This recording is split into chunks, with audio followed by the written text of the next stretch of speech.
ขณะนี้ก็ได้เวลาที่จะได้ทำพิธีทำสวดมนต์ของพระวันที่6 สิงหาคมแล้วเด้อศรัทธาญาติโยมที่อยู่ตามบ้านนางจอมก็ได้ติดตามสวดทำสวดมนต์ด้วยกันเนาะตามเฟซบุ๊กได้ศรัทธาญาติโยมที่อยู่ในอุโบสถนี้ก็จะได้ทำร่วมกัน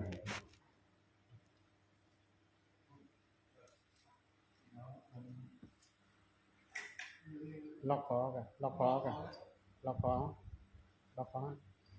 ปวดล็อกคออยู่กันมันจับพิษล็อกคอมันต้องดูได้มันจับมันพุทตอนนี้ก็เป็นตัวแทนของคณะสงฆ์และก็ประสบการศึกษาไปจุดเตียนขันห้าไปเดี๋ยวเราแล้วต่อไปเราจะได้เรียนรู้ทุกมันต้องทายละคนมันมี2 คนนี่จะทายจะได้กราบพระพร้อมกันเนาะกราบหนึ่งพุทโธวินาโถกราบ2ธัมโมวินาโถกราบ3สังโฆวินาโถ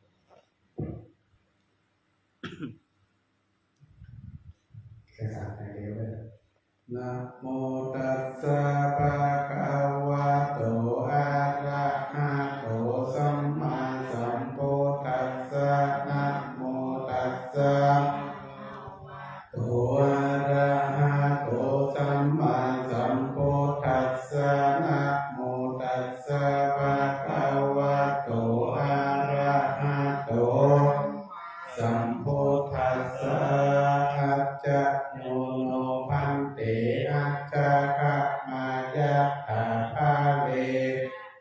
มูลาเหยะถาอากุสะเลโยหังปันเตธัมมาสังฆาสังฆาเตสุกัมมัฏฐานาจาริยาทายาเตสุปัญจารตาเนโสอาทิเตวะปัจจุปันเนวายะติวาวากายเยนะวาวาจายะวามะนาสาวาปะมาทัวาลาวาอาคาลามิติสวายะถาธัมมังปฏิกาโรมิตัสสะเมยังอาจญะโตปฏิคันหันโตคะมันโตอาญะติสังวาระ ยาสาธุกัสสะแต่พระแก้วเจ้า5 จำพวกมีวาระองค์สักขีพระพุทธเจ้าเป็นเก้าเป็นประธานตนทารงอนันตาธิคุณกะอาธิคุณองค์ขอจุงจักมาเป็นที่จังที่เปิ้งแก่ผู้ขาอันปาเสดแต่ดีหลีปัดนี้มีดอกไม้ทูปเทียนมาตั้งไว้เป็น5 โกฏาและแบ่งเป็น2 ปาฐมโกฏาถวายบูชายังศีลาธิคุณปัญญาธิคุณวิริยะธิคุณคุณแห่งพระเจ้าเจ้า5 จำพวกขอจุงเป็นปัลละโมปักกะโตนิสัยปัจจัยเพื่อมือได้ยังโลกุตตะละสัมปัตติสุขคือมรรคานิพพานเจ้าแต่ดีหลีทุติยะโกฏาถวายบูชาแล้วรวดขอสูงมาได้มาทาอาคาลาวะในพระแก้วเจ้า5 จำพวกลำตัดวัง3 อิริยาบถตั้ง4 ด้วยทวาอิริยาบถอันใดอันนับเข้าในบทพระพุทธธรรมสังฆกัมมัฏฐานาทายะเกสุ ละโอนั้นก็หูว่าเป็นโตแต่ดีหลีขอพระเจ้าเจ้าอาจำพวกพวกคุณนากาหะหับเอาเครื่องปูจาอันวิเศษอันนี้แล้วจุงกะมาปะนากรรมตัวแห่งโภการังงับกับหายยามีวิวัฒนาธรรมแก่กาอันจักห้ามเสียยังสักขะโมฆะหงตามเมืองฟ้าและอิปปาแต่ปีหลีปุญญาสี่อันนี้จักพุทธิสัตแก่สัพพะสัตตะโลกทั้งมวลนี้บุพภากาลีกาลีเป็นต้นตั้งแต่ข้าปูอันนี้คือเมื่อหลังมีพ่อและแม่เป็นต้นทิสาแก่เทวะทัตนาเจ้าตั้งหลายมีเทวตาอันอักษายังตนตัวข้าเป็นเก้าเป็นปาทานและมาเหสิกาเจ้าตั้งมวลจุประกอบไปด้วยบุตรีโดยทิพปะสัมปติสุขแห่งตนแต่ที่หลีและเจอกราบกราบกราบ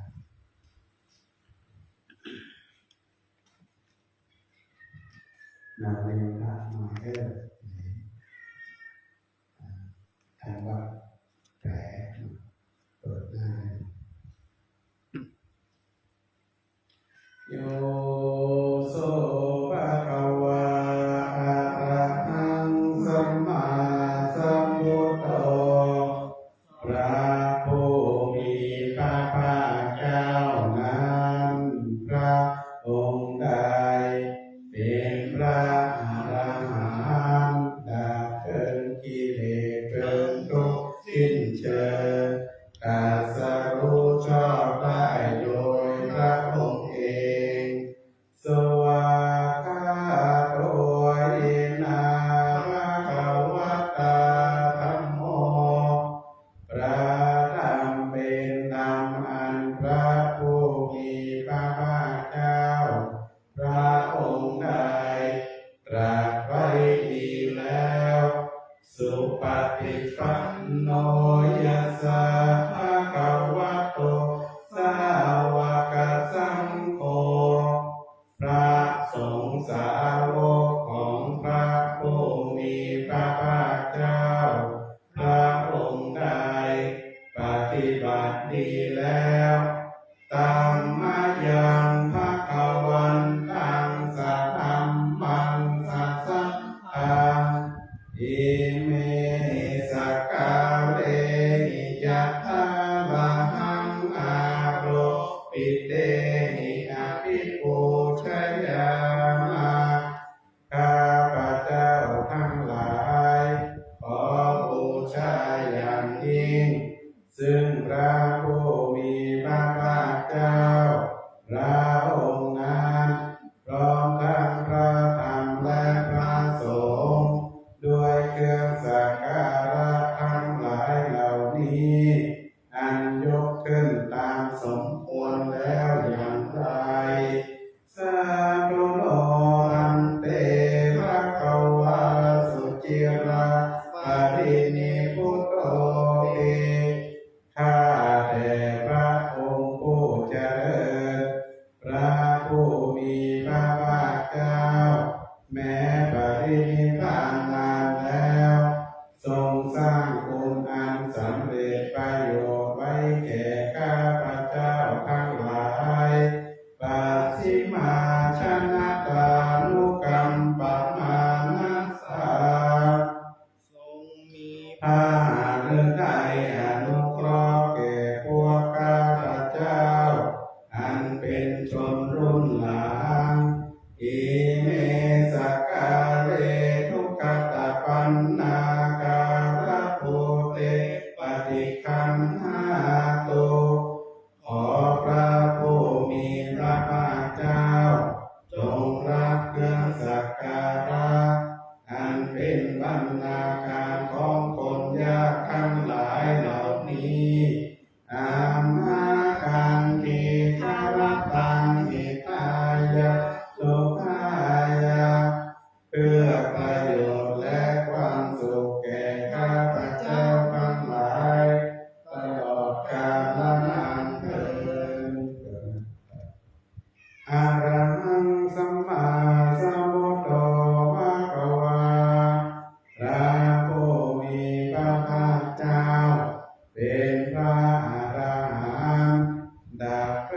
กิเลสเพลิงทุกข์สิ้นเชิงตรัสรู้ชอบได้โดยพระองค์เอง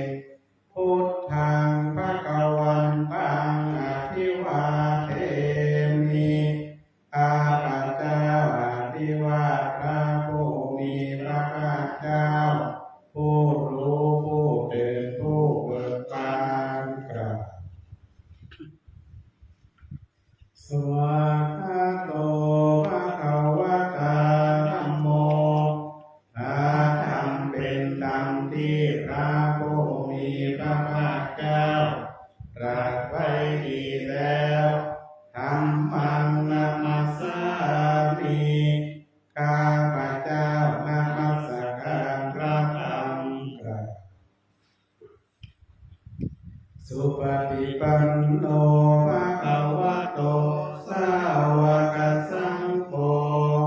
พระสงฆ์สาวกของพระผู้มีพระภาคเจ้าปฏิบัติดีแล้วสังฆังนามามิข้าพเจ้านอบน้อมพระสงฆ์กราบอันนามยังพุทธัสสะโกโตภะภะคะนะมะคะนังกะโรมะเสนะโมตัสสะ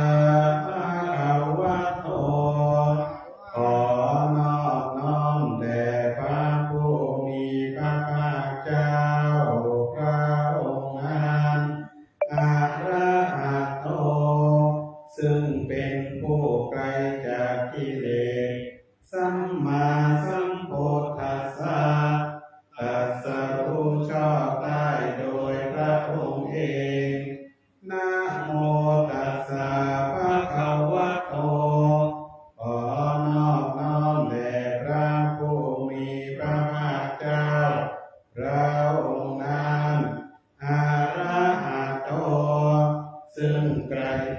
เป็นผู้ไกลจากกิเลสสัมมาสัมพุทธัสสะตรัสรู้ชอบได้โดยพระองค์เองนะโมตัสสะภะคะวะโตขอนอบน้อมแด่พระผู้มีพระภาคเจ้าพระองค์นั้นอะระหะโตซึ่งเป็นผู้ไกลจากกิเลสสัมมาสัมพุทธัสสะตรัสรู้ชอบได้โดยพระองค์เอง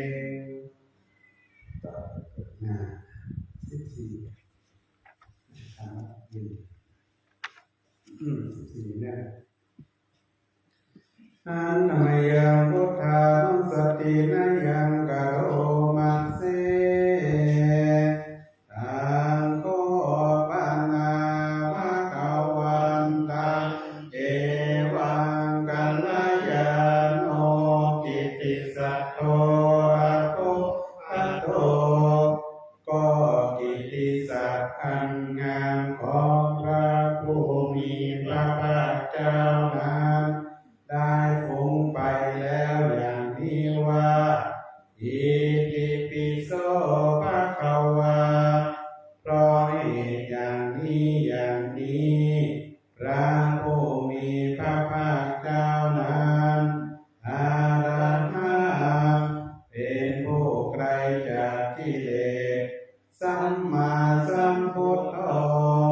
เป็นผู้ตรัสรู้ชอบได้โดยพระองค์เองวิชชาจารณะสัมปันโนเป็นผู้ถึงพร้อมด้วยวิชชาและจารณะสุขโตเป็นผู้ไปแล้วด้วยดีโลกาภิกขุเป็นผู้รู้โลกอย่างแจ่ม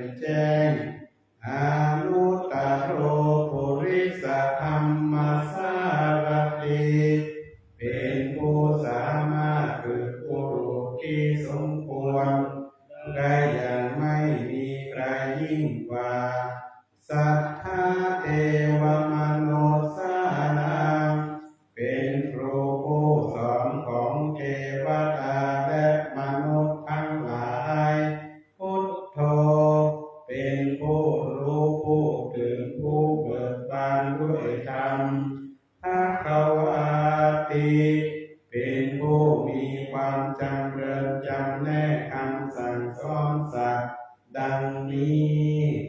เปิดหน้า16แล้วก็มองกราบหน้า16มองกราบกายเยนะวาจายวัจเจตสวาด้วยกายก็ดีด้วยวาจาก็ดีด้วยใจก็ดีพุทเทอุกมังปะกตังมัยยายังกรรมหน้าที่เพียรอันใดที่ข้าพเจ้ากระทำแล้วในพระพุทธเจ้าพุทโธปฏิคันหะตัวจยันตังขอพระพุทธเจ้าจงงดซึ่งโทษร่วงเกินอันนั้นกาลันตะเลสังวริตุงวะพุทเตเพื่อการสำรวมระวังในพระพุทธเจ้าการต่อไปอันธรรมยังธรรมานุสตินะยังกะโรมาเสสวา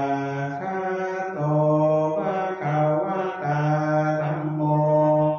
พระธรรมเป็นสิ่งที่พระผู้มีพระภาคเจ้าได้ตรัสไว้ดีแล้วสันติติโกเป็นสิ่งที่ผู้ศึกษาและปฏิบัติพึงเห็นได้ด้วยตนเองอาการิโกเป็นสิ่งที่ปฏิบัติได้และให้ผลได้ไม่จำกัดการเอหิปัสสิโกเป็นสิ่งที่ควรกล่าวกับผู้อื่นว่าท่านจงมารู้เถิดโอปัญญิโกเป็นสิ่งที่ควรน้อมเข้ามาใส่ตัวปัจจัตตังเวทิตาโพวินโยหิติเป็นสิ่งที่ผู้รู้ก็รู้ได้เฉพาะตนดังนี้กดหน้า18หน้า18แล้วก็มองกราบนั่นกายเยนะวาจายวัจเจตสวาด้วยกายก็ดีด้วยวาจาก็ดีด้วยใจก็ดีธรรมเมกุกรรมังปะกตังมัยยายังกรรมหน้าที่เทียนอันใดที่ข้าพเจ้ากระทำแล้วในพระธรรมธัมโมปฏิคันหะตัวจยันตังขอพระธรรมจงงดซึ่งโทษร่วงเกินอันนั้นกาลันตะเลสังวริตุงวะธรรมเมเพื่อการสำรวมระวังในพระธรรมในการต่อไปอันนามยังสังขานุสตินะยังกะโรมาเสสุปฏิปันโนภะคะวะโตสาวกสังโฆสงฆ์สาวกของพระผู้มีพระภาคเจ้าหมู่ใดปฏิบัติดีแล้วโอชุปฏิปันโนภะคะวะโตสาวกสังโฆสงฆ์สาวกของพระผู้มีพระภาคเจ้าผู้ใดปฏิบัติตรงแล้วยายะปฏิปันโนภะคะวะโตสาวกสังโฆสงฆ์สาวกของพระผู้มีพระภาคเจ้าผู้ใดปฏิบัติเพื่อรู้ธรรมเป็นเครื่องออกจากทุกข์แล้วสามีจิปฏิปันโนภะคะวะโตสาวกสังโฆสงฆ์สาวกของพระผู้มีพระภาคเจ้าหมู่ใดสมควรแล้วญาติทางได้แก่บุคคลเหล่านี้คือจัตตาริปุริสยุคานิอัตถาปุริสปุถะลาผู้แห่งบุรุษสี่ผู้นักเรียนตัวบุรุษได้8บุรุษเอสะภะคะวะโตสาวกสังโฆนั่นแหละ สงฆ์สาวกของพระผู้มีพระภาคเจ้าเอานายโยเป็นสมควรแก่สักการะที่เขานำมาบูชาเป้านายโยเป็นสมควรแก่สักการะที่เขาจัดไว้ต้อนรับถ้าขีนายโยเป็นผู้ควรรับทักษิณทานอัญชลีการนิโยเป็นผู้ที่บุคคลทั่วไปควรทำอัญชลีอนุตตรังปุญญาเขตังโลกัสสติเป็นเนื้อนาบุญของโลกไม่มีนาบุญอื่นยิ่งกว่าดังนี้เป็นนาสเวทนะกายเทวจาววัจเจตัสสวาด้วยกายก็ดีด้วยวาจาก็ดีด้วยใจก็ดีสังเกกุกัมมังปะกตังยังกรรมหน้าติเตียนอันใดที่ข้าพเจ้าได้กระทำแล้วพระสงฆ์สังโฆปฏิคันหัตตุอัจฉริยันตังขอพระสงฆ์จงงดซึ่งโทษล้วนเกินอันนั้นกาลันตะเลสังวริตุงวสังเกเพื่อการสำรวมระวังในพระสงฆ์การต่อไปนา36คาถาของกันไทยแบบทิศนะดูคาถาของที่บาทบุรพารัสมิงพระพุทธคุณนาบุรพารัสมิงพระธรรมเมตตาบุรพารัสมิงพระสังฆานาทุกขโรกปัญญาวิวัชชัยเยสัพพทุกข์สัพพโสกสัพพโรคสัพพภัยลายวิวันชัยเยสัพพะทานังสัพพะลาภังภวันตุเมรัตตันตุวสุรัตตันตุอาคาเนรัสมิงพระพุทธคุณังอาคาเนรัสมิงพระธรรมเมตตาอาคาเนรัสมิงพระสังฆานาทุกขโรกปัญญาวิวัชชัยเยสัพพทุกข์สัพพโสกโรคสัพพภัยสัพพเคราะห์สนีจันไรวิวัชชัยเยสัพพะนังภาลาภังภวันตุเมรังคันตุสุรังคันตุทักษิณรัสมิงพระพุทธคุณังทักษิณรัสมิงพระธรรมเมตตาทักษิณรัสมิงพระสังฆานาทุกขโรกปัญญาวิวันชัยเยสัพพทุกข์สัพพโสกสัพพโรคสัพพภัยสนีจันไรวิวันชัยเยสัพพะทานังสัพพะลาภังภวันตุเมรังคันตุสุรังคันตุดีรัสมิงพระพุทธคุณังมรดีรัสมิงพระธรรมเมตตารัสมิ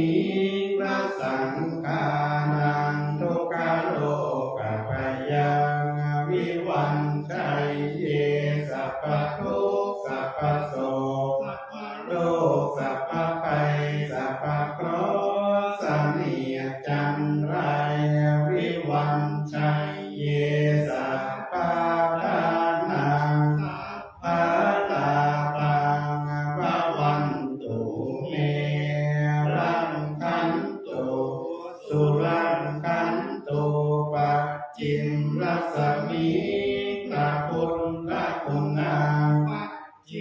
รัศมีพระธรรมเมตตังปัจฉิมรัศมีพระสังฆานังทุกขโรกัพยังวิวันชัยเยสัพพทุกข์สัพพโสก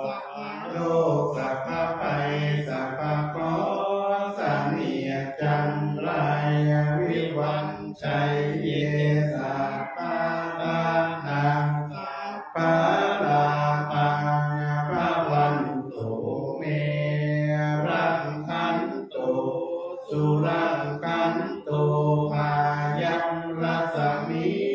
พระพุทธคุณังพายัมรัสมิพระธรรมเมตตังพายัมรัสมิพระสังฆานังโลกาโล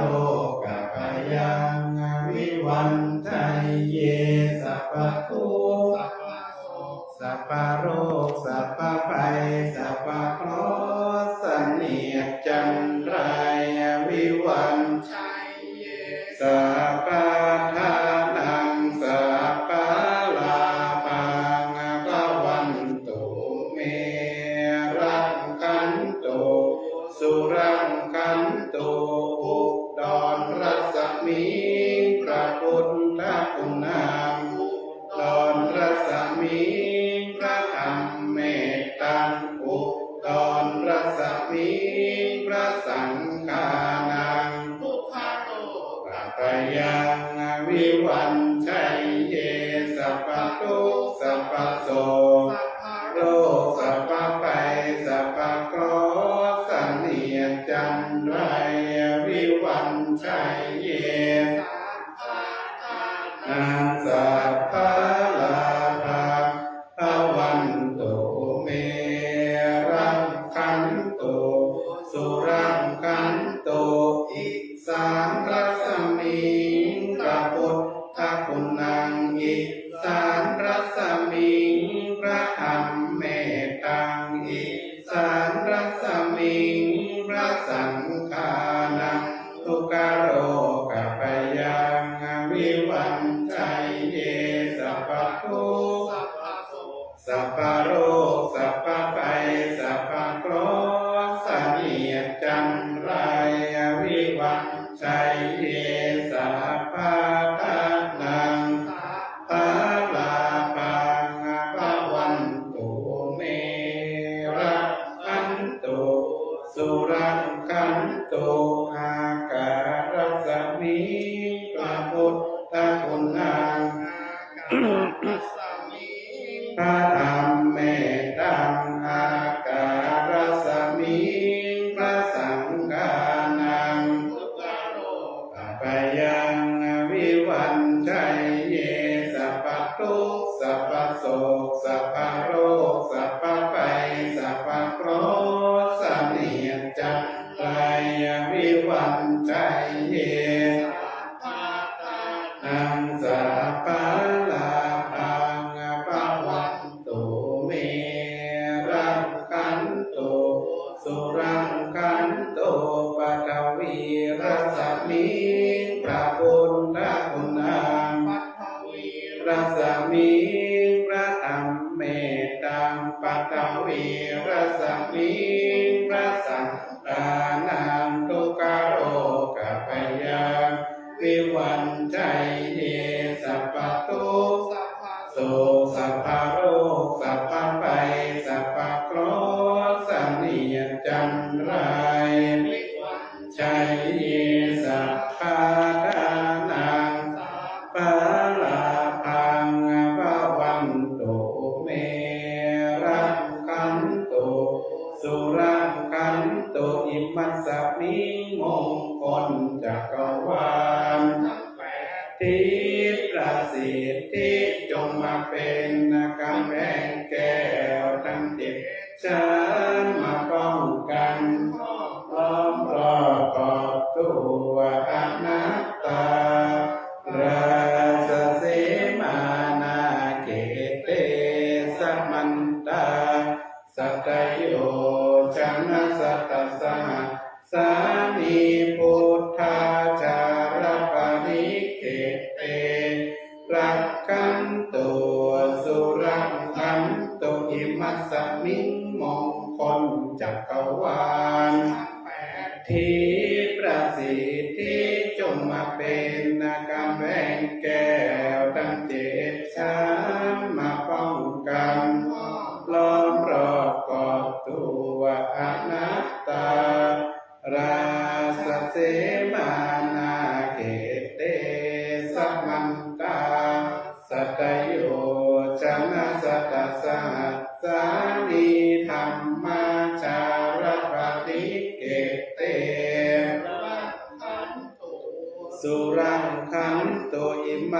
มิงมงคลจักรวาลทั้งแปดทิศประสิทธิจงมาเป็นกำแพงแก้วทั้งเจ็ดชั้นมาป้องกันล้อมครอบครอบตัวอนัตตาราชเสมานาเกเตสัมมันตาสัตโยชนะสัตสะสานิปัตเตกาพุทธาจารวะริเกเตขันโต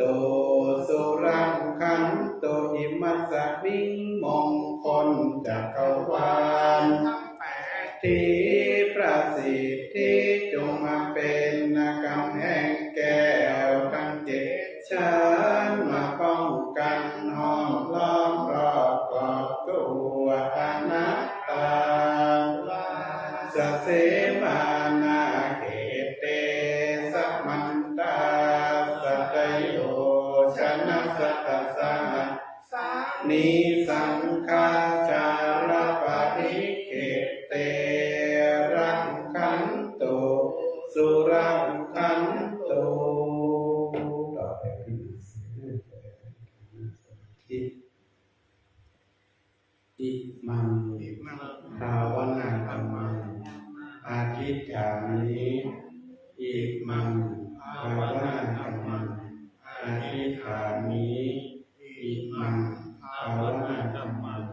อาทิตฐามิวันสันแปดตอนกว่าทับซ้อนมันไม่รู้จุดกันเบาๆยึดตัวตรงมีสติมันสำรวมกายสำรวมวาจาเพื่อทำจิตใจของเราสงบนิ่งนับตานับตาเพื่อความรู้สึกนะโดยจิตของเรามันกำหนดติดตามหายใจเข้าโทหายใจออกโทโทโทโทหรือว่าทำอะไรทำนั้นการกำหนดแบบอื่นมันจะเป็นความทุกข์ก็ดีหรืออะไรอื่นเราได้ปฏิบัติมาก็สามารถที่จะบริกรรมหรือว่าภาวนาได้ต่อจากนี้ไปเอาละท่านทั้งหลายก็จะได้เจริญสมาธิภาวนาเนื่องจากวันนี้เป็นวันธรรมสวนะนะเราเป็นวันศีลวันฟังธรรมวันที่เราจะได้ประพฤติคุณงามความดีลดละเลิกเรียนต่างๆก็ขอเราได้ตั้งอกตั้งใจประพฤติปฏิบัติเป็นเวลาพอสมควรต่อไป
เด็กคลาสมาธิ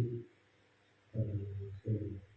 ใจอธิษฐานออกและแผ่เมตตาออกไปอิมังภาวนากัมมังปฏิจิตปานิอิมังภาวนากัมมังปฏิจิตปานิอิมังภาวนากัมมังปฏิจิตปานิเปิดหน้าวัดสิงห์ห้องเด้อแผ่เมตตาแต่ปรุงเนาะอิมังตานากัมมังนิพพานาปัจจโยโหตุโนนิจังอิมังสีลากัมมังนิพพานาปัจจโยโหตุโนนิจังอิมังภาวนากัมมังนิพพานาปัจจโยโหตุโนนิจังยังกินจิกุสะลังกัตตัปปังกัมมังสัพเพหิกาเตหิปุญญังโนอะนุโมทันโตสุนันโตปนโตเยเตวะอัสสะมิงคาเนคาตาติคายุกาสัตตาหุนโตสัพพะสัตตานังสุขีอัตตานังปาปิหากันโตมาตาปิตาหุนโตทุกขาปามุนจันโตสัพเพติกาสุขิตาหุนโตทุกขาปามุนจันโตสัพเพอัญญาติกาหุนโตทุกขาปามุนจันโตสัพเพสัพเพยัคขาสัพเพเปตาสุขิตาหุนโตทุกขาตุสัพเพคัตตาสุขิตาหุนโตทุกขาปะมุนจันโตสัพเพสุขิตาหุนโตทุกขาปะมุนจันโตสัพเพอัจจาริโยปัจจญาหุนโตทุกขาปะมุนจันโตสัพพะสัมปตินัสสามิชันตุโอวันดามิพุทธังโตสังฆามาทะเมปันเตวันตามิธัมมังสัพพังเมโตสังฆามาทะเมวันตามิสังฆังสัพพังเมโตสังฆามาทะเมปันเตวันตามิภาสังฆังสัพพังเมโตสังฆามาทะเมปันเตตามิคาโลปัจจายาจาริเยสัพพังเมโตสังฆามาทะเมพันเตวันตามิกัมมัฏฐานังสัพพังเมโตสังฆามาทะเมวันตามิอาราเมปัฏฐาสีมายังสัพพังเมโตสังฆามาทะเมวันเตวันทามิจิตติยังสัพพังสัพพะทาเนสุทิตาสริราธาตุมหาโพธิพุทธารูปังสักขะลังสัทธานาคาโลเกโลเกรัมมาโลเกจัมโพธิเปรังกาติเปสาริราธาตุโยเกสัตตาตุโยธาตุโยจิตติยังคันธาพุทธิจัตุราสิทธิสาเสธัมมะคันเตสัพเพสัมปาทาจิตติยาวันตามิสัพพะโสวันตามิพันเตสัพพังอาปาปะทังธัมมาตาเมวันเตมายากาตังบุญยังสามินาอนุโมทิตวังสามินาตังบุญยังไมหัตตาตมังสาธุทุอนุโมทามิ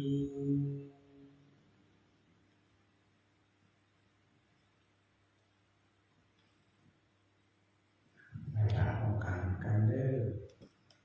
อะระหังสัมมาสัมพุทโธภะคะวาพุทธังภะคะวันตังนะ ภิวาเทสวากขาโตภะคะวะตาธัมโมธัมมังนัมมัสสามิสุปฏิปันโนภะคะวะโตสาวกสังโฆสังฆังนะมามิการทำวัดสวดมนต์วันนี้พระก็เสร็จเรียบร้อยแล้วเนาะในใจวันนี้มีฝนเนาะฝนตกปล่อยปลายลงมาก็ศรัทธาญาติโยมก็ได้ติดตามทางเฟซบุ๊กก็ขออนุโมทนากับศรัทธาญาติโยมทุกท่านทุกคนได้ร่วมทำวัดสวดมนต์ด้วยกันในวันนี้ก็ขอพลังบุญกุศลที่ได้กระทำนี้ไปสะท้อนกันลอยกับทางให้อยู่ดีมีสุขกับดีฝันดีมีโยมีใจมีความสุขความเจริญเหมือนกันทุกท่านทุกคนเด้อ